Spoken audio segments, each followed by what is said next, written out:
Өмірде болған оқиға ормандағы ащы үн. 1941 жылдың күзгі мизам шуағы елескен тымырсық мезгіл. Шөп қурап, басы тұқылдана салбырағанымен, төңіректегі тоғай өңіне бере қоймаған. Белоруссия майданы 2-ші соққы әскер дивизиясының 5-ші полк жаяу әскерін бөліп, белгісіз қалың жынысты орман алаңқайына қазықтай қадады. Полк құрамында кеңес үкіметінің жағындағы әмбе нәсілдің түр-түрлісі құжынаған. Соғысты көзбен емес, құлақпен естіген 1500-дей кәрі жасы аралас сарбаздар иық тіресіп, етіктеріне шалынып, жүргендеріне бір айдың жүзі болды. Төбедегі көкті гүрілдей, тіле ұшқан жойғыш ұшақтың гүрілі демесең, майдан шебінің үні түгілі ұлыған иттің дауысы да естілмейді. Қапияда болашағың емес, ертеңгі күн қалай өрбейтіні беймәлім. Ашып жарып, жұлдыз шала пагон таққандардың айтқысы әсте жоқ. Таң бозара, қас қарая, окоп қазған сарбаздардың әбден мезлікке салынып ығыры шыққан. Соның өзінде жалқау демесең, қалғаны түгелімен орманға жүгіре сергіп келетіндері де бар. Біздің бөлімше құрамында Қазақстаннан келген 18-19 жасар қазақ жігіті болатын. Өзі қара торы жіңішке, үстіндегі киімі албырап арықтығын байқатады. Орысшаға мақұрым. Айтқаныңа бейкүнә күлкісімен ыржия сала орман жағалайтынның бірі осы. Басқа да емес пилот кісі мен гимнастер кісінің терең қалталарына жабайы шие және жидек әкеліп тарата жүреді. Қазақтың кер миықты қу жазық дала баласына ну жынысты орман танысық.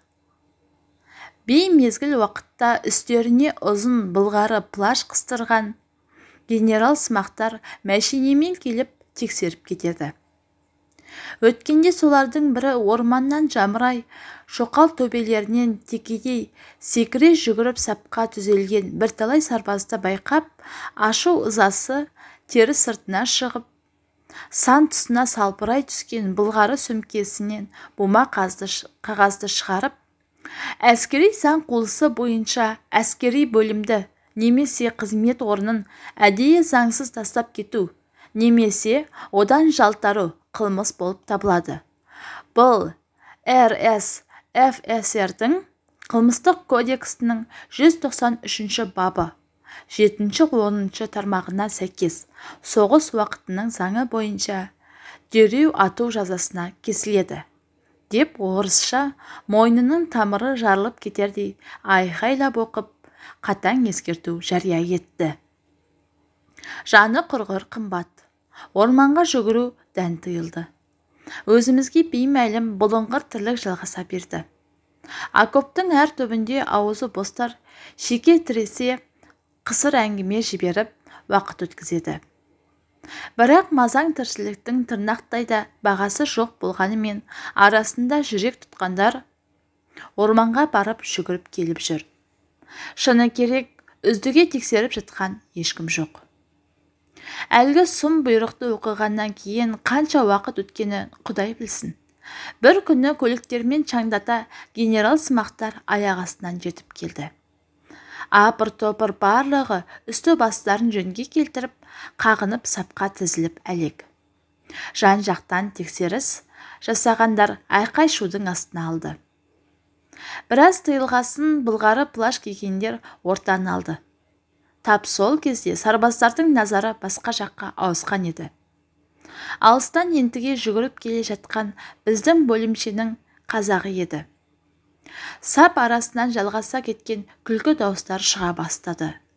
Доғар, мен доғар дедім, деп фуражкасын төмен түсірген бір полковник ақырып қалды. Үнсіздік орын алды. Екі өкпесін қолына ала жүгіріп келген қазақты жеткен бойда қызыл жағалы екі сарбаз ортаға алды. Тез арада погондағылар өзара ақылдаса, окоп маңындағы кіндік бойындай шоқалға қазақты тұрғызып қойып, қолындағы қағазын алып, әлгі бұйрықты оқи жөнелді.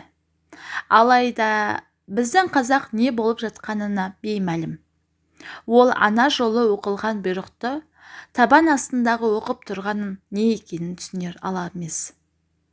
Тек сонша жұрттың назарына іліккеніне ұяла ыржиып қана тұр. Бұйрықты оқып болған соң, шетте дайын тұрған екі сарбазға ат деді. Мылтықтың даусынан аспанға ұшқан қарғалардың ащы қаңқ еткен үні бойды шымырлатып жіберді. Соңғы деміне дейін не болғанын түсінбей өлген қазақтың жанында шашылған жабайы қызыл шиелері жатты. Бұл жазба орыс сарбаздың естелігінен еді.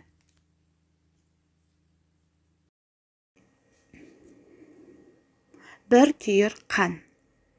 Сауық құрып түзден оралғанымда налыған кейіппен анам, қасқырға қарындасыңды емес, сені тастауым керек еді, дегеніне түсіне алмап едім.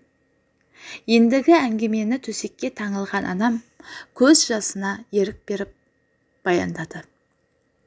30 жылдар уағы қалың ашаршылық пен нәубет төнген қилы заманға сайып еді. Сиқырлаған қар дыбысы әрбір жүргіншінің қадамынан хабар танытып, төбелеп жауған жапалақтар ескі ізді қаптай берді. Біз жалғызбыз. Жұртшылықты жалмаған дерттен бой тасалау үшін Кемер бастаудағы Құрманбек жездеңнің үйіне жол тартып едік. Сен де ашсың, емшектегі қарындасың да аш. Екеуіңді қапсыра құшақтап, бірінен соң бірін шырамытқан қалың қыр басынан өте бердім.